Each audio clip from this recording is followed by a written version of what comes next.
One of the people who's meant the most to me is Harold Bales, Dr. Harold Bales. He's been a bishop. He's been chairman of the bishops, and he is the greatest human being in every way. He came as our associate minister and has been there since. He's retired now. I tumbled in love with Fran the moment I met her. There she sat in a kind of regal splendor, strikingly coiffed, elegantly dressed, and holding court among friends and admirers.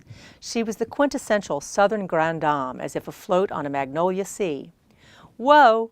Before I wax overly poetic with this paean to Fran, this was also when I sensed within her that adorable, rascally side of her personality.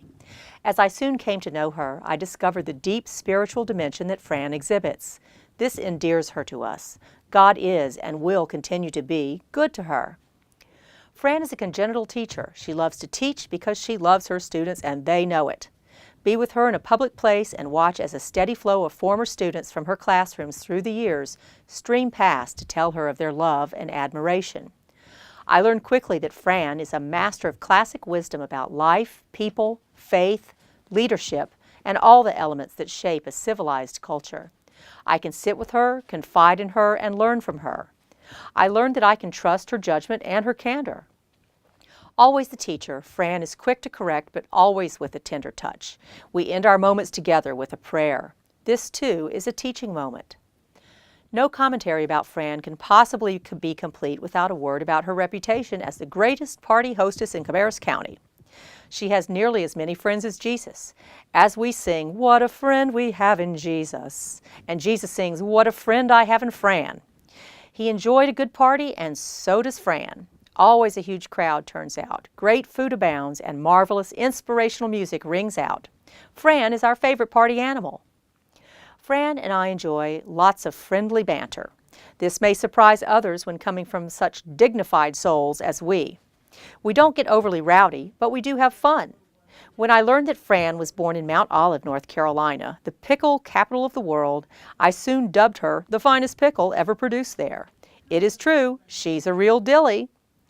Fran is a past master at repartee with me, too. She misses no opportunity to wag her pedagogical finger at me and remind me that, as a preacher, I'm too loquacious. For those of you who were not educated under her tutelage, that means she thinks I'm long-winded. She says that I go along nicely for a while, but then I chase a rhetorical rabbit into the underbrush, and she wonders if I will ever come back again.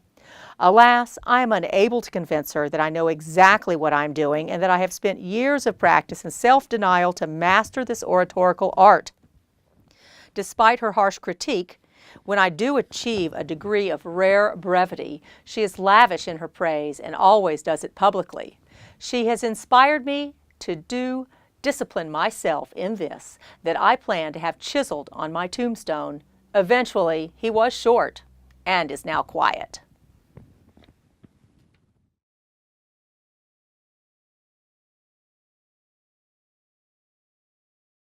We had to get out of bed early. And she brought a switch the third time she called your name in full, Francis Ward. And she used that switch if you didn't get up, because everybody ate together around the kitchen table. There was no missing person. All the children and Mama and Daddy ate together, and we had 3 big meals.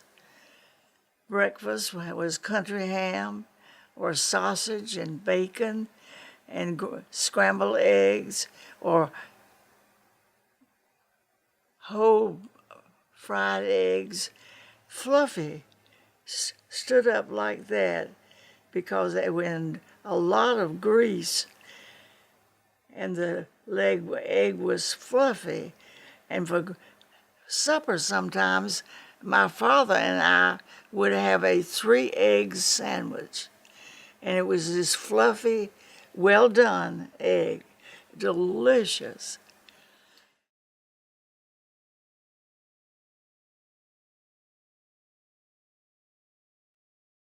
the school teachers, I went to a Cobb school, which was a 3-room school early on, but then I went to Mount Olive High School, and there my special teachers were Virginia Pennington, and she and I were very close friends because one day I was at the piano and in the auditorium, and she had taken me in there to make a talk, and I cried and said, I am not going to do it. And Miss Pennington said, well, yes, you are. And so I became very close to her, and eventually I did the funeral for her in Fayetteville, North Carolina.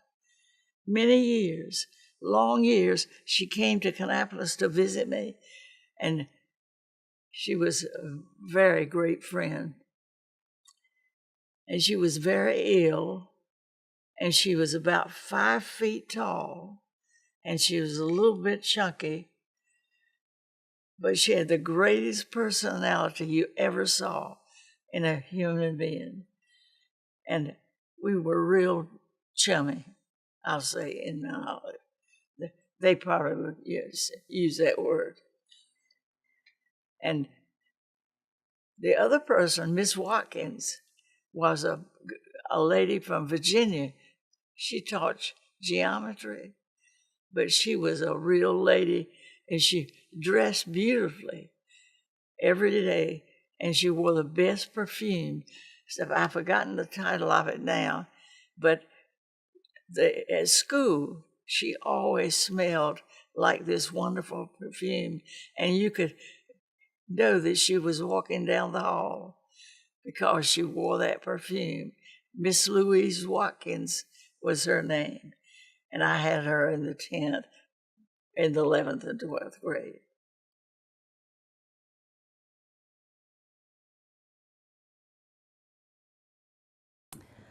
You've always loved the Piedmont Singing Men, which is a group of men from different church choirs in our area, and you've served as their narrator for Christmas programs.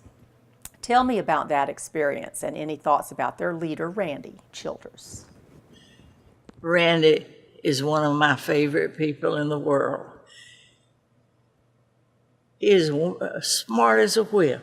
He has a head full of knowledge, and I love him for that. He has an IQ of at least 120, maybe 150, and I know that because I talk to him a lot and all. But he is a smart aleck, and I cannot stand that in him. But I tell the singing men, when he makes fun of them and tells them they can't sing, that he doesn't really mean that. He's just all heart, but he has to be sarcastic. He teaches his son and daughter with sarcasm. I nag him all the time. You shouldn't do that. He's unkind to his mother in some ways, but I try to get him not doing that. I hope that before I leave this world, I'll be successful in that.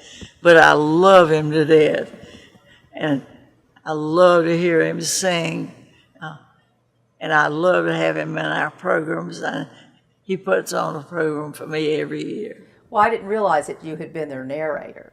When did you do that? And I've done that several years. The Christmas story. I read the Christmas story okay. during the program.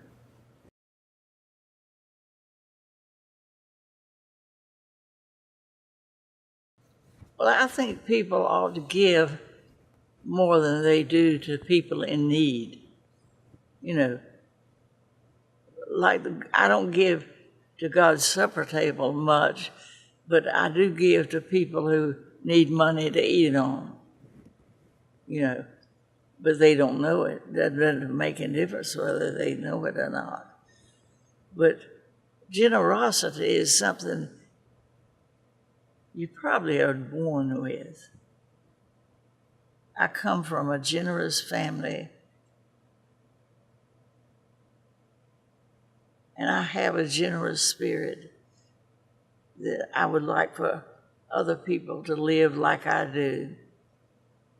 But I know that it isn't possible, and some people choose not to do that anyway. But I don't know the answer to that.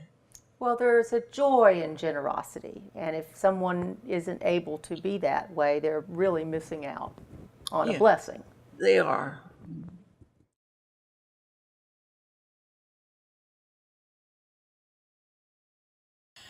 Well, to Mr. and Ms. Scott, who help me now, who bathe me and clean my house and take me to lunch 2 days a week. There's no way that I can ever repay you for what you do.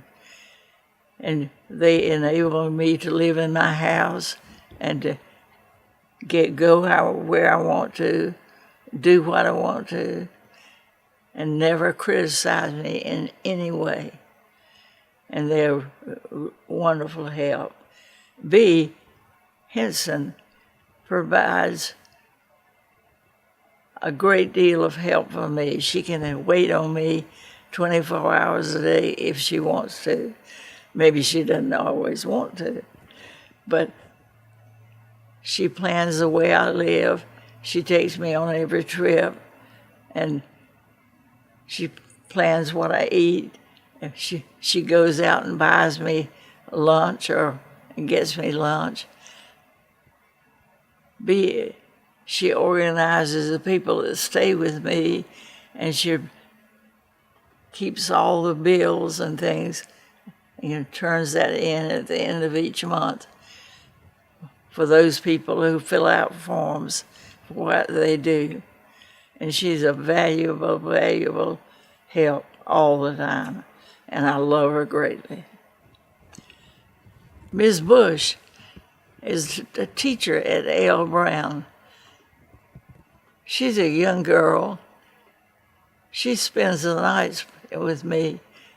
She spends Sunday night, Monday night, and Tuesday night from 9 and through breakfast the next morning. They do not have a breakfast in their assignment, but all of them feel breakfast. Mrs. Huff is from Salisbury.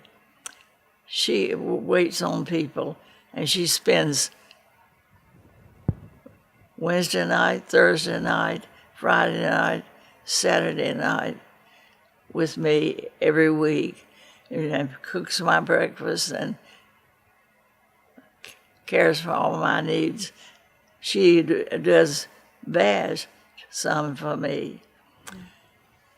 She is a great help because she does understand what waiting on people is like. I'm not that incapacitated, but she waits on people who cannot get out of bed, who can't do anything, and that makes her a great helper.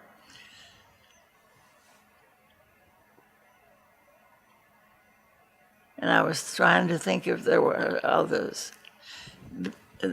The other person who helps me is Miss Fink,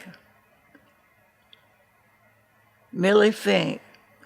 She answers all my mail. She writes all my checks. She pays all my bills.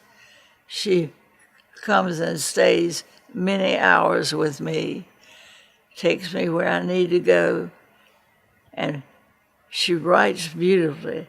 Now I've lost my ability to write, which I used to could write, but I'm so grateful that Millie Fink is here to help me do those things that I like somebody else to do. How would you encourage them with their own faith journey, these wonderful people that work for you? Do you have any words of encouragement?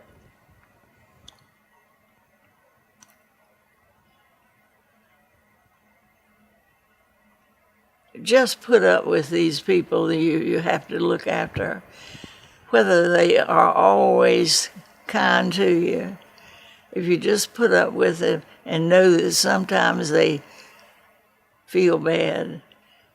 And a few times I've forgotten that, but I wouldn't forget that if you can help it. Don't forget to put up with their idiosyncrasies. Well, I appreciate very much for you giving me the opportunity to relive that journey. It was wonderful.